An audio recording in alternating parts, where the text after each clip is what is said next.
పూరా local. Hi hello welcome to the పూరా local news. నేను మీ మధుకర్ రెడ్డి.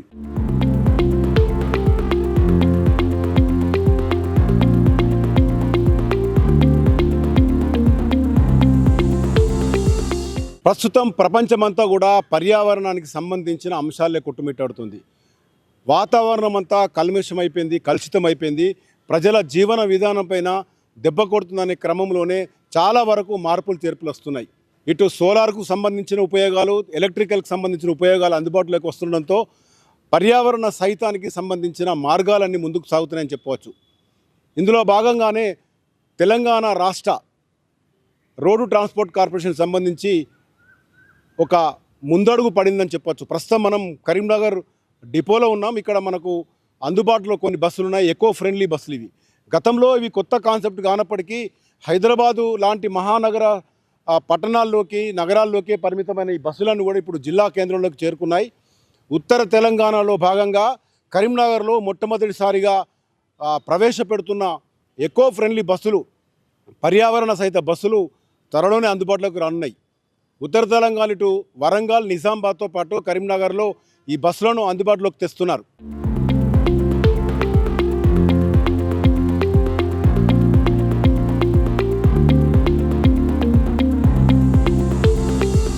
అయితే ప్రస్తుతం మనం చూద్దాం, ఈ బస్సులను కూడా ఎలక్ట్రికల్ ఉన్నాయి. అయితే ప్రైవేట్ సంస్థలకు సంబంధించి మనం చూసాం, ప్రపంచవ్యాప్తంగానే చాలా పెద్ద పెద్ద కార్ల కంపెనీలు ప్రపంచాన్ని, మార్కెట్ను రాజ్యం వెళ్తున్న సందర్భంగా ఇటు ఆర్టీసీ ఈరోజు ముందడుగు వేస్తున్న సందర్భం మనకు కనబడుతుంది. ఇందులో కరీంనగర్కు మొట్టమొదటిసారిగా 70 బస్సులను ఇంట్రడ్యూస్ చేశారు. ప్రస్తుతం మనం ఇందులోకి వెళ్ళి చూద్దాం. అసలు ఎలక్ట్రికల్ బస్సులకు సంబంధించి లోపల ఎలా ఉండబోతుంది, ఇందులో సీటింగ్, ఇవన్నీ కూడా మనం చూద్దాం. ఒకసారి ఈ బస్సులో లోపల చూస్తే చాలా లగ్జరీస్గా ఉంది.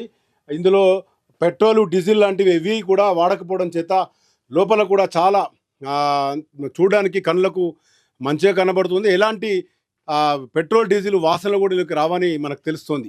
అయితే ఇవి త్వరలో ప్రజలకు అందుబాటులో వస్తున్న సందర్భంగా మనం చూడొచ్చు.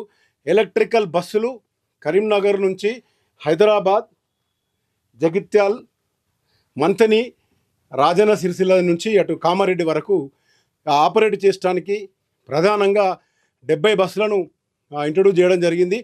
ఇందులో అన్ని సెక్యూరిటీకి సంబంధించినవి అటు మనం చూడొచ్చు. సీసీ కెమెరాలు, ఇందులో ఎలాంటి అంటే భద్రతా పరంగా కూడా సీసీ కెమెరాలతో పాటు పూర్తిగా ఎన్విరాన్మెంట్కి సంబంధించి వాతావరణం అంతా కూడా ఎకో ఫ్రెండ్లీ, పర్యావరణ సహిత సంబంధించిన అంశాలను నిన్న పొందుపరిచారు. ఇది ప్రధానంగా జై భారత్ మారుతి అనే కంపెనీ, జేబిఎం అనే కంపెనీని ఆపరేట్ చేస్తూ ఇవన్నీ ఆర్టీసీకి అందజేస్తున్నారు. ఎప్పటి నుంచో కూడా ఆర్టీసీలో పెట్రోల్, డీజిల్కి సంబంధించి పూర్తి స్థాయిలో పెరుగుతుండడంతో టికెట్ ధర పెరగడము, ప్రజలు ఎప్పుడు దీనిపైన ధరల పెరుగుదలపైన మాట్లాడుతున్న జరిగిన సందర్భం. ప్రస్తుతం ఈ ఎలక్ట్రికల్ బస్సులు ఇంట్రడ్యూస్తోని ఒక రకంగా ఒక ఎక్స్పెన్స్ తగ్గిందని చెప్పొచ్చు. ఖర్చులకు సంబంధించి ఆర్టీసీ ఒక ముందడుగు వేసింది. తక్కువ ఖర్చుతో సేమ్ ప్రయాణము ఒకటి ఉండగా, ఈ మధ్యకాలంలో కొత్త ప్రభుత్వం ఇంట్రడ్యూస్ చేసిన ఏదైతే ఉచిత బస్సు ప్రయాణం మహిళల కోసం ఉందో, ఉచిత బస్సు ప్రయాణానికి సంబంధించి కూడా పూర్తిగా ఇప్పుడు ఒక విధమైన ఊరటాన్ని చెప్పచ్చు. పెట్రోలు ధరలు పూర్తిగా పెరిగిన సందర్భంగా ఇక్కడ మనం చూడొచ్చు. ఆర్టీసీ బస్సు సంబంధించి పూర్తిగా ఇక్కడ బటన్ సిస్టమ్ ఇదంతా ఉంది. ఇక్కడ స్క్రీను, దానికి సంబంధించినవి ఎలక్ట్రికల్ సేఫ్టీ పాయింట్స్, తర్వాత కెమెరాలు, ఇవన్నీ గతంలో లగ్జరీస్ బస్సులు ఉన్నప్పటికీ ప్రతి సూపర్ లగ్జరీలో, డిలక్స్ బస్సులో 3 కేటగిరీలుగా ఈ బస్సులకు సంబంధించిన ఇంట్రడక్షన్ ఉందని చెప్తున్నారు. అయితే ఎకో ఫ్రెండ్లీ బస్సులకు సంబంధించి ప్రజలు చాలా ఒక ఆనందాన్ని వ్యక్తం చేసే సందర్భం అని కూడా మనం అనుకోవచ్చు. ఎందుకంటే పెట్రోల్ ధరలు పెరగడము, డీజిల్ ధరలు పెరగడం, ఇవన్నిటిని చూస్తే ఒక రకంగా ఈ సీట్లన్నీ కూడా చాలా నీట్గా చేయబడి ఉన్నాయి. ఈ మొదటిసారి రాష్ట్రంలోనే మొట్టమొదటిసారి బయటకు వస్తున్న సందర్భంగా ప్రజలు కూడా చాలా క్యూరియాసిటీతో ఎదురు చూస్తున్న సందర్భం. అయితే ఈ బస్సుల కెపాసిటీ కూడా సేమ్ అన్ని బస్సుల్లాగానే వీటి కెపాసిటీ కానీ ఇవన్నీ ఉంటాయి. కేవలము ఎలక్ట్రికల్ ఛార్జింగ్తోని దాదాపు 400 కిలోమీటర్ ఒకసారి ఛార్జ్ చేస్తే 400 కిలోమీటర్లు వరకు ఇది ప్రయాణం చేస్తుందని చెప్తున్నారు. అయితే ఎక్కడికైతే ఇక్కడ నుంచి చేరుకోవాల్సిన బస్ డిపోలు, బస్సుకు సంబంధించిన వాటి ప్రాంతంలో కూడా మళ్ళీ అక్కడ ఛార్జింగ్ పాయింట్లు ఉంటాయి. ఉదాహరణకి కరీంనగర్ నుంచి హైదరాబాద్ వెళ్తున్న బస్సు మళ్ళీ ఎస్ కానివ్వండి, లేకుంటే గౌలుగూడ బస్ స్టేషన్ గాంధీ టెర్మినల్ కానీ అక్కడికి వెళ్తే అక్కడ పాయింటింగ్ ఉండేది. అక్కడ మరి ఒకసారి ఛార్జింగ్ చేసుకొని ఇక్కడికి వస్తారు. ప్రజలు మాత్రం చాలా ఉత్సుకతతోని చాలా ఉత్కంఠగా ఎదురు చూస్తున్న బస్సుల ప్రయాణానికి సంబంధించి త్వరలోనే అందుబాటులోకి వస్తున్నాయని చెప్తున్నారు. అయితే వీటికి సంబంధించి ఛార్జింగ్ పాయింట్స్ కూడా ఇక్కడే ఉన్నాయి. ఇదంతా కాస్ట్లీ, దాదాపు 1.5 కోటి వరకు బస్కు ఉంటుందని చెప్తున్న అధికారులు. తర్వాత ఈ ఛార్జింగ్ పాయింట్ అనేది చాలా పెద్ద ప్రక్రియ. వీటిలన్నిటిలోకి ప్రధానమైంది ఛార్జింగ్ పాయింట్. మనం ఈ వెనుక భాగంలో ఛార్జింగ్ పాయింట్లు ఇవన్నీ కూడా ఎస్టాబ్లిష్ చేశారు చాలా రోజుల నుంచి కూడా. ఒకసారి ఈ ఛార్జింగ్ పాయింట్లను కూడా మనం చూద్దాం. ఇక్కడ ఎకో ఫ్రెండ్లీకి సంబంధించి పూర్తిగా ఛార్జింగ్ పాయింట్లు ఏర్పాటు చేయడం జరిగింది. ఎట్ ఏ టైము 14 బస్సుల వరకు కూడా ఛార్జింగ్ చేయొచ్చు అని చెప్తున్నారు. ఇవన్నీ కూడా ఇక్కడ చూడొచ్చు. ఈ ఛార్జింగ్ పాయింట్లు అన్నీ బస్సులు ఇక్కడ ఆగిన తర్వాత ఛార్జింగ్ చేసుకుంటారు. సామాన్య ప్రజలకు ఎలక్ట్రికల్ బస్సులకు సంబంధించి చాలా ఒక ఆలోచన ఉంటుంది, ఎలక్ట్రికల్ బస్సులు మన్నిక ఉంటాయా లేవని. కానీ ఇవన్నీ కూడా ఒక సంస్థ ద్వారా ఆర్టీసీ హైర్ తీసుకుంది. ఈ హైర్ ద్వారానే ఇవి నడుస్తాయి. గతంలో ప్రైవేట్ బస్సులను కూడా హైర్ తీసుకుని ఆర్టీసీ నడిపించారు. ఆ క్రమంలో ఇవి హైర్ బస్సులు అంటారు. ఈ జేబీఎం అనే సంస్థ ద్వారా ఈ 70 బస్సులు కరీంనగర్కి, అలాగే ఒక 50 బస్సులు వరంగల్కి, 40-45 బస్సులు వరకు నిజామాబాద్కి ఏర్పాటు చేశారని చెప్తున్నారు. అత్యధికంగా కరీంనగర్లో ప్రధానంగా ఎక్కువ బస్సులు ఎందుకు ఇక్కడ నుంచి పెట్టారంటే రైల్ ట్రాన్స్పోర్ట్కి సంబంధించి ఇక్కడ తక్కువగా ఫెసిలిటీ ఉంటాయి. పూర్తిగా రోడ్డు ప్రయాణం ఎక్కువ కరీంనగర్ జిల్లా నుంచి. అయితే ప్రస్తుతం ఈ పాయింట్లన్నీ ఉంటాయి. ఉదయం పూట షిఫ్ట్ వారిగా వీటిని ఛార్జింగ్ పెట్టుకుంటారు. ఒకసారి ఛార్జ్ చేస్తే దాదాపు హైదరాబాద్కు వెళ్ళిన తర్వాత ఉంటుంది.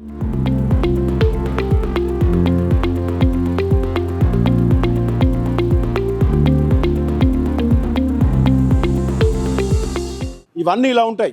ప్రజలంతా కూడా ఎకో ఫ్రెండ్లీ వాతావరణ సహితానికి సంబంధించి ఇప్పుడు మనం ఎదురు చూస్తున్నట్టుగా ఇలాంటివి రానున్న రోజుల్లో వస్తే ఇటు ఎలక్ట్రికల్ అటు సోలార్ ఒక అద్భుతమైన అభివృద్ధిని సాధించినట్టు అవుతుంది.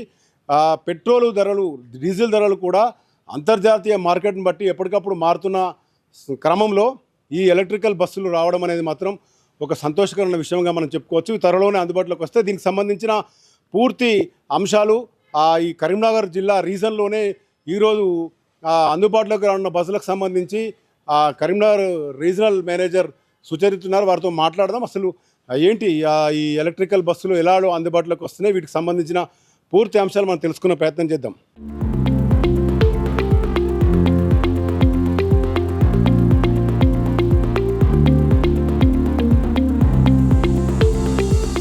ఓకే, ఇప్పుడు మనం చూసాం కదా, పర్యావరణ హితమైన ఎలక్ట్రికల్ బస్సులకు మొట్టమొదటి వేదికగా కరీంనగర్ ఉన్న సందర్భంగా ప్రస్తుతం మనం కరీంనగర్ ఆర్టీసీ రీజనల్ మేనేజర్ సుచరితతో మాట్లాడదాం. అసలు ఈ బస్సుల ఎలా ఉండబోతుంది, రానున్న రోజు వీటి ప్రయాణంకి సంబంధించిన ఎలాంటి సౌకర్యాలు ఉండబోతున్నాయి, ఎలాంటి ఫెసిలిటీస్ ఇవ్వబోతున్నాయో తెలుసుకుందాం. అసలు ఈ కేటగిరీ వీటిని బస్సులను ఎన్ని విధాలుగా విభజించారు, వీటిని రానున్న రోజుల్లో ఇంకా వీటిపైన ఎలాంటి ఆలోచన ఉండబోతుందో తెలుసుకునే ప్రయత్నం. చెప్పండి మేడం, ఒక రకంగా చూస్తే ఎలక్ట్రికల్ బస్సులు అనేది చాలా మంచి కాన్సెప్టు. దీన్ని ఎలా చూడొచ్చు ఆర్టీసీలో ప్రస్తుతం ఉన్న పరిస్థితుల్లో? ఇప్పుడు ఎన్విరాన్మెంటల్ ఫ్రెండ్లీ అండి బస్సెస్ ఇవి. ఎందుకంటే పర్యావరణాన్ని పరిరక్షించాలనే ఉద్దేశంతో డీజిల్ బండ్ల ప్లేసుల్లో ఎలక్ట్రికల్ వెహికల్స్ తీసుకురావడం జరిగింది. సో మొదటిసారి మన కరీంనగర్ 2 డిపోకి 70 వెహికల్స్ అన్నది రావడం జరుగుతుందండి. ఫస్ట్ ఫేజ్లో ఇప్పటికీ 35 వెహికల్స్ వచ్చినాయి, అది కూడా సూపర్ లగ్జరీ కేటగిరీ. సో 70 వెహికల్స్లో మనకి super luxury, deluxe and express buses వస్తాయండి. ఇప్పుడు ప్రభుత్వానికి సంబంధించి ఫ్రీ బస్ ఫెసిలిటీ ఉంది కదా, ఫ్రీ బస్ ఫెసిలిటీస్లో గత అంటే ఇదివరకు ఉన్న బస్సుల మాదిరిగానే ఇందులో కేటగిరీగా మహిళలకు అలా ఉందా? ఎక్స్ప్రెస్ బస్సుల్లో ఇంతకుముందు ఎలా అయితే మహిళల్ని అలౌ చేశారో అదే విధంగా ఈవెన్ ఎలక్ట్రికల్ బస్సెస్లో ఎక్స్ప్రెస్ కేటగిరీలో డెఫినెట్గా అలౌ చేస్తారండి. దాంట్లో ఏమి ఇష్యూస్ లేవు.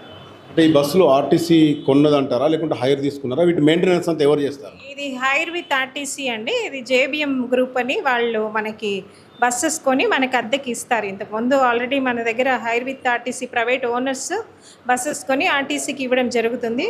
అదే కాన్సెప్ట్ తోటి ఇప్పుడు ఎలక్ట్రికల్ వెహికల్స్ని ఒక గ్రూప్ అంటే జేబిఎం అనే ఒక కంపెనీ నుంచి హైర్ తీసుకోవడం జరుగుతుందండి. అంటే కరీంనగర్ కేంద్రంగా 70 బస్సులను మొదటగా ప్రవేశపెడుతున్న సందర్భంగా ఇక్కడ నుంచి ఏ రూట్లో వీటిని తీసుకెళ్తున్నారు?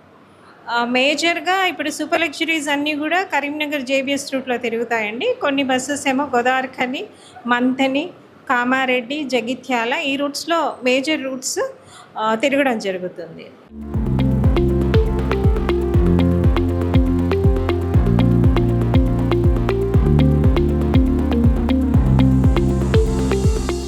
హైదరాబాద్లో ఉన్న ఎలక్ట్రికల్ బస్సులకి ఇప్పుడు జిల్లాలో మాత్రం ఉత్తర తెలంగాణకు సంబంధించి నిజామాబాద్, వరంగల్, కరీంనగర్ అంటున్నారు.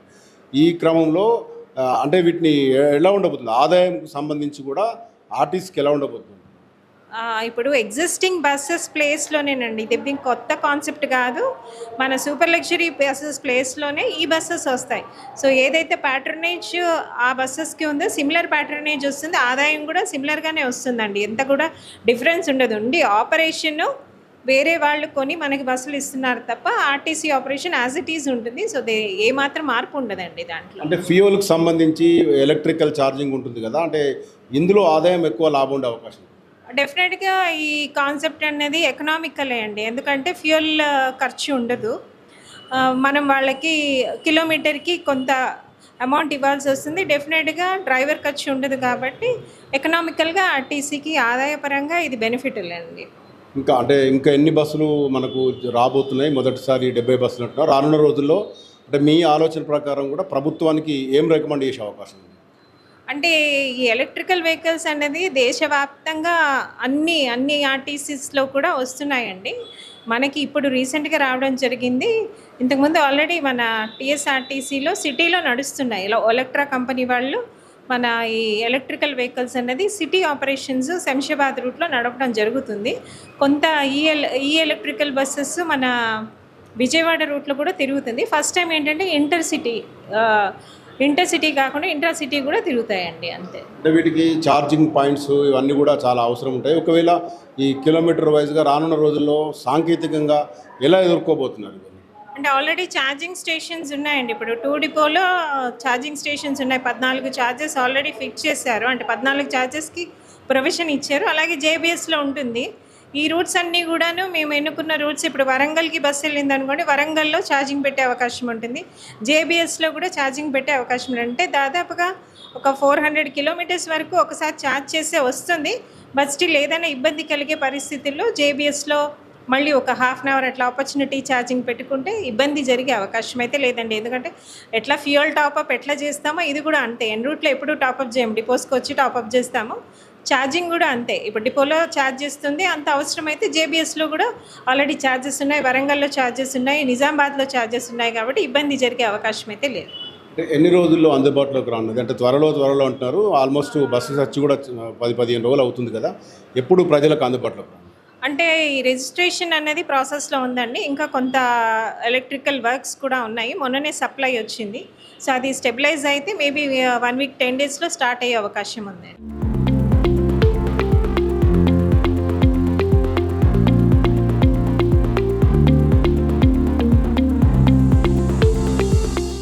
ఇది మొత్తంగా త్వరలోనే ప్రజలకు అందుబాటులోగా కాలుష్య రహిత, శబ్ద కాలుష్యము లేకుండా చాలా పీస్ఫుల్గా ప్రయాణం చేసేందుకు కరీంనగర్ నుంచి మొదలు కానున్న ఎలక్ట్రికల్ బస్సులపై ప్రజలు ఎదురు చూస్తున్న పరిస్థితి.